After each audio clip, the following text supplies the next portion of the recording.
Are you someone who sets a word of the year? I remember the first word of the year I ever created. It was during my very first Blueprint retreat back in 2014. We ended the retreat with elementary age art supplies, a sheet of paper, and a great playlist on the Bluetooth, of course, and time to intentionally choose a word to characterize the upcoming year. We had just spent 3 days together walking through my annual planning process, now available online through my Blueprint Year curriculum. And the very last step was to take all that heartfelt digging, analyzing, and dreaming and set one word to be our intention or to characterize the year ahead. My word that year was trust, and it remained my word actually for the next 3 years. For me, choosing the word of the year hasn't ever been an exact science. In fact, I don't even know why during that first Blueprint retreat I included it in the curriculum. I don't remember doing this during my annual planning process when I was a financial advisor, which is where my whole annual planning journey really began. So I guess it just sort of happened. You know those moments when you think back and wonder, like, how did that thing start, or why did I start doing that? Well, that's exactly what writing this post really did for me. How did I start setting a word of the year? So of course, I went to Google and I started looking up who started a word of the year practice. I wanted to know. So while I didn't find an exact answer to our question, I did find some really cool ways that other people practice this same idea, but in different ways. While many practice the word of the year, there are a lot of ways to do it. So I want to share with you today how I set my word of the year and the 5 steps I took to choose a word of the year each year. But most importantly, the takeaway for you to know is why you do this. So let's start there. The goal of choosing a word of the year is to choose one overarching word you want to characterize the year ahead. In my research, I found some call this your one word. Instead of setting resolutions, they just choose one word.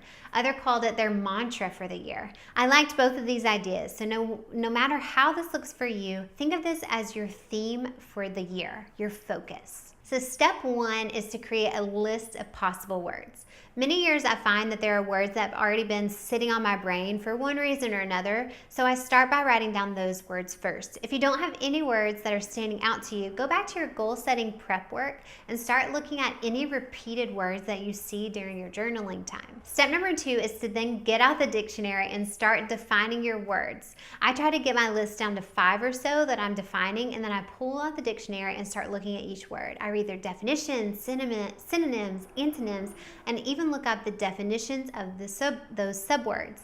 I dig and I write and I journal, and when it feels like, yes, that's what I want this year to be about, I know I'm on track.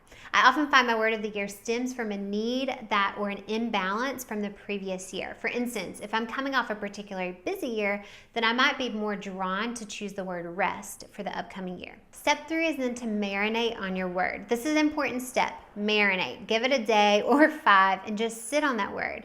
Is this a word that is just for now because you're feeling that particular need, or do you want it to characterize the entire next 12 months? Think about it.